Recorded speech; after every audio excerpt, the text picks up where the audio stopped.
Hi, I'm Dempsey Palat, and this week I'm reviewing. Now, before we start off, as always, I just want to take a quick second to remind you guys to make sure you hit that like button if you like today's video, and if you're new here, make sure you hit that subscribe button as well for more new movie-related content weekly. But, without further ado, let's jump into today's film. Magic Camp was directed by Mark Waters and stars Adam Devine, Gillian Jacobs, and Jeffrey Tambor. The film revolves around a washed-up magician, played by Devine, who's recruited to be a counselor at his childhood magic camp. There, he's forced to deal with his old friend-turned-rival and teach a bunch of misfits how to become magicians themselves.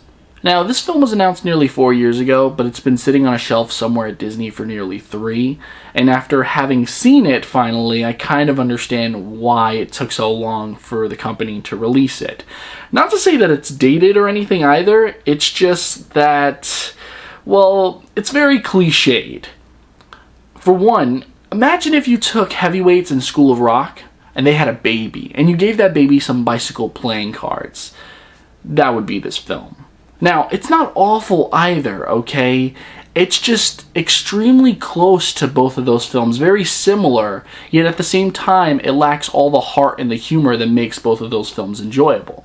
Adam Devine is his usual self here, which isn't a bad thing, but I do feel like it hurts the film because it's hard to really embrace him as these kids' role model.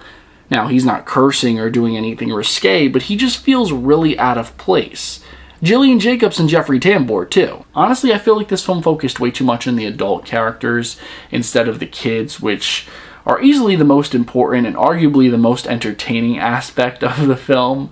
Not all of them are funny, and most of them do check off some really specific stereotypes, but I honestly had the most fun whenever the kids were on screen. I especially like the main kid named Theo, who is our reluctant magician. He doesn't believe in himself and that he's really talented, even though it's very prevalent that he's extremely talented and very good at what he does. I liked his performance. I liked his arc. I thought it was very mature, and it seemed to be the only thing really worth investing in this film. Now, the only thing that I had a problem with in regards to the kids, and arguably my biggest issue with the entire film, was just the timing of everything. What I mean by that is that the film is supposed to take place over the course of the summer, but it pretty much flies by over the course of a few montages in the first half of the film. As a result, the camaraderie between Devine and the kids feels forced. One other major issue I had with this film, believe it or not, was the magic. Now, as crazy as it sounds, it wasn't until the very end of the film that I realized that the tricks the kids were doing were fully fake. At least that's the conclusion that I've made as of right now. And the reason why I say that is because the line between sorcery and practical magic is like blurred for some reason throughout this movie.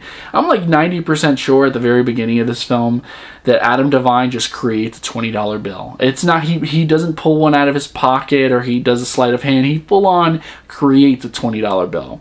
Let me know down below in the comment section if you know what I'm talking about.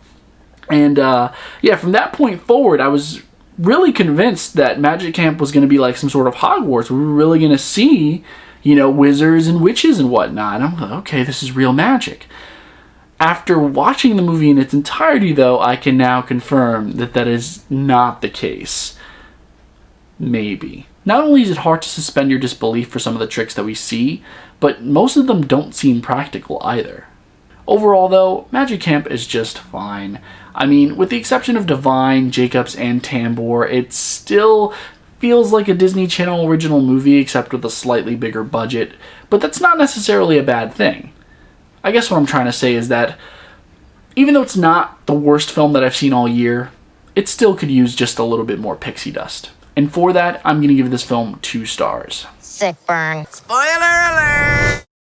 Guys, thanks so much for taking the time out of your day to view this video. It really does mean the world to me. And once again, if you like this video, please make sure to hit that like button. And if you're new here, make sure to hit that subscribe button as well for more new movie-related content weekly.